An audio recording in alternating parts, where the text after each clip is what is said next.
I'm Julie White. I'm Grace Coyle. And I'm Ashley Farrington. And we did our thesis on cartoon companies and the morals. So our original question was, should cartoon companies have an obligation to teach lessons in morals? We think that children's cartoon companies should include complex morals, and by complex we're talking about you can probably pull in one or two morals out of what they're saying, possibly more. Okay, so starting off, I mean, not a lot of cartoon companies include morals. I mean, you would think over 58% of parents rely on their children to babysit, according to New York Daily Times. That's over half of the parents just letting their child sit in front of the TV and just watch whatever the heck they want. You know, they could be watching stuff that's not appropriate. I mean, there's this behavior that I learned about called modeling, where, I mean, children learn from their parents. I mean, according to Lawrence Kohlberg, a Harvard psychologist, I mean, they learn from adults' actions. I mean, it's a huge thing, but if the adults aren't the ones teaching them those morals, and they're being babysat by the TV, they're going to learn from the TV.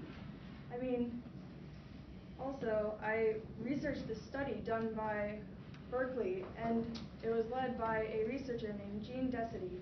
They showed children a cartoon including a bad character that did like antisocial things, you know, like pushing and shoving and like just things that were not okay and that children should not be doing. And then there was also a good character that, you know, did pro-social things like sharing and like contributing.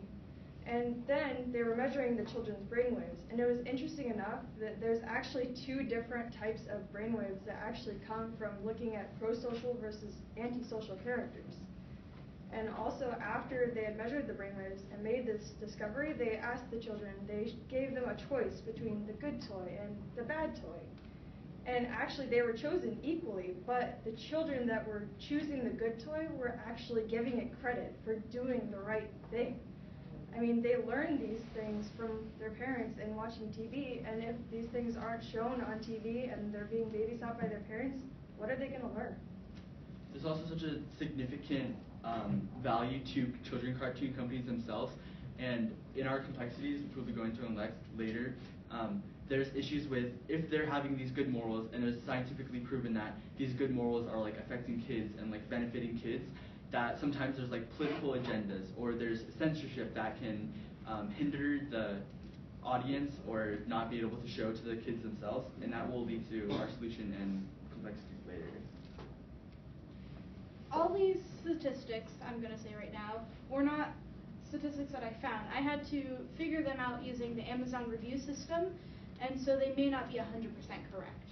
But from what I found, from comparing Teen Titans Go and Teen Titans Go being the reboot of the original Teen Titans series from the early 2000s, I found that originally, before they had a price drop in the listing price on Amazon, Teen Titans made a lot more money from Teen Titans Go just comparing those that reviewed the series. And also it was ranked much higher on the Amazon of like who's watching it now list. And these over here are all the numbers. So $428 were earned from Teen Titans Go season 1, $519 from before there was a price drop for the original Teen Titans season 1, and $399 after there was a price drop. I also compared How to Train Your Dragon and How to Train Your Dragon 2. And between the first and the second film, $347,813,215 were lost between the earnings of the first and the second film in the series.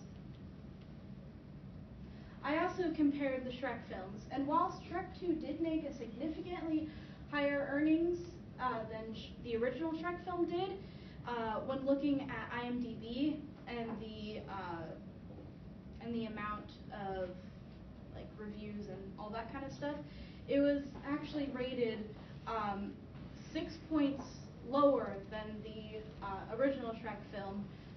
While Shrek film got 7.9 out of 10, Shrek 2 got 7.3 out of 10. And then this is all important, especially economics, because we can see that because of these cartoon companies that are losing money from just more and more, we can further into our solutions. We'll talk about how maybe adding morals or adding like complex morals and social issues into the cartoon companies themselves could be a money incentive, and so that can also be a solution for ours. And so for the political and culture, there are many different like in different cultures, there are different ethics and like morally, and we can see this being a problem in like showing, especially like kids, because it's a more sensitive subject. What morals are we teaching them, and like what's good and bad, and like how do we weigh that? And there's the issue of that sometimes there are good complex social issues, such as like in the one I researched specifically was Steven Universe, which is, has a high LGBT representation in the actual show itself, and deals with discrimination and deals with like complexities like that. And these are actually censored in the United Kingdom, in China, in Iceland. And so with censorship, there's issues of like the political agendas behind the cartoon companies or the people who control them, and how we can like how or what gets viewed by the children themselves. Okay, so one of our main solutions is to have FCC regulations improvised into like a potential third party that is unbiased and is not associated with the cartoon companies. This third party would, give a guideline for the morals to be implemented in the cartoons and make it so they are educational and fit the guidelines of more than just like a certain group of parents and children. One of our other possible solutions is giving companies a financial incentive, which would mean that for every moral that they put into their show, they'll get a small bit of cash. The downfall of this, though, is that there are multiple bad things that could happen, such as the companies could just put in random morals that really have nothing to do and make the show less fun for the kids to watch, meaning that they won't want to watch it just so that they can get the money, or they could just not care about it because, they have enough money as it is. They're an entire corporation. And there's complexities with these because the inclusion of morals may decline entertainment containing factors. And so if we're pushing too much of these like morals and stuff, then companies might not have an incentive to do this if they're not earning as much money. And so if you're cutting out entertainment or we're weighing like cutting out entertainment with morals themselves. And then also along those lines, the morals of parents and the cartoons may conflict. I mean, you can't hit everybody's opinions and everybody's way of parenting. I mean, everybody's different. So though we may implement like strict guidelines and like direct morals that need to be implemented, they may be challenged by parents. There's also, back on my point, that there can be a political issue and political agendas behind these cartoon companies themselves of adding or like their ideas and how these morals might be corrupt in some cases. And there's also the complexity of if there's censorship, then how are we supposed to show these kids who 58% of parents are showing them these morals to educate them? Like, how can we get that across? Yeah, just overall, this is just an overview. I mean, to implement a third party, it's going to cost money. It's going to take time, but overall, it'd just be a better solution. I mean, giving companies a financial incentive may be something that's worthwhile, but I mean, it would cost a lot more than to just implement a third party. And it could potentially be bad because if they are forced to put in morals, the morals can come across as forced, and then the children won't learn as much as they could from just a natural moral. And overall, just pros and cons, the negatives. I mean, it's not timely. It takes a while to make something set up, but I mean, once it is set up, it will last. I mean, when cartoon companies are just left to themselves, they do whatever they please, but with something to regulate them, they will not.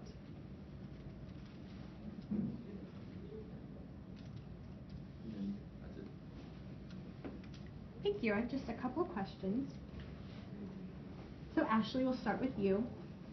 Reflecting on your colleagues' work, which one had the greatest impact on your overall understanding of the problem your group identified?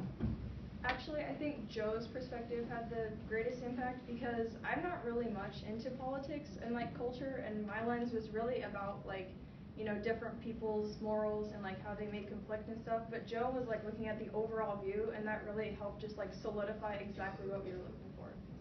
Thanks. Grace, you had quite a few counter arguments.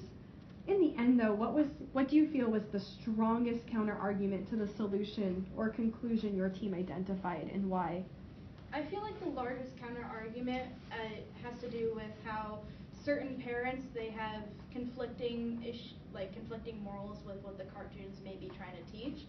And so if we were to try to implement a third-party system like our final solution is, then it would be really hard to do that because certain parents might be like, hey, no, because I want my child to know this, not this, and so I don't want, you know, the cartoons to just be, you know, teaching this thing that I don't want. Thanks. And last, Joe, having finished your project, what, if anything, do you consider to be a gap in your team's research that, if addressed, would make you feel more confident about your conclusion? In the beginning, we had a slide that was like how much kids are actually watching TV, and if we could have gotten more on that and like explained like the significance of like how actually impactful it was, I feel like our solution and our presentation could have been a little stronger, including that. But I think overall, it's good. Thank you.